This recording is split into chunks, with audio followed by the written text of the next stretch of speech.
Hi friends, ఇక్కడ మీరు చూస్తున్నవి 18 నెలల వయసున్న మ్యాకడామియా ప్లాంట్స్.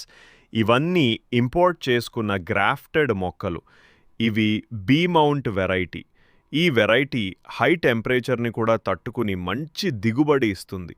2వ సంవత్సరం నుండి వీటికి ఈల్డింగ్ మొదలవుతుంది. కానీ మంచి సైజు నట్స్ 3వ సంవత్సరం నుంచి రైతులు కోసుకోవచ్చు.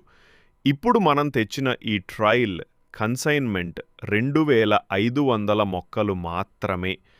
ఈ మొక్కలు నెల రోజుల ముందే మనకి వచ్చాయి. ఈ నెల రోజుల నుండి వీటిని మన నర్సరీలో మన వాతావరణానికి అలవాటు పడ్డాక ఇప్పుడు రైతులకు డెలివరీ చెయ్యటానికి రెడీ చెయ్యటం జరిగింది. ఇవే కాక ఇక నుండి ప్రతి నెల 5000కు పైగా మ్యాకడామియా మొక్కలు మనం ఇంపోర్ట్ చేసుకోబోతున్నాం. కాబట్టి హై టెంపరేచర్లో కూడా మంచి దిగుబడిని ఇచ్చే ఈ మ్యాకడామియా బీ మౌంట్ వెరైటీ ప్లాంటేషన్ చేద్దామనుకుంటున్న రైతులు కింద డిస్క్రిప్షన్లో ఇచ్చిన నెంబర్కి కాంటాక్ట్ చేయండి.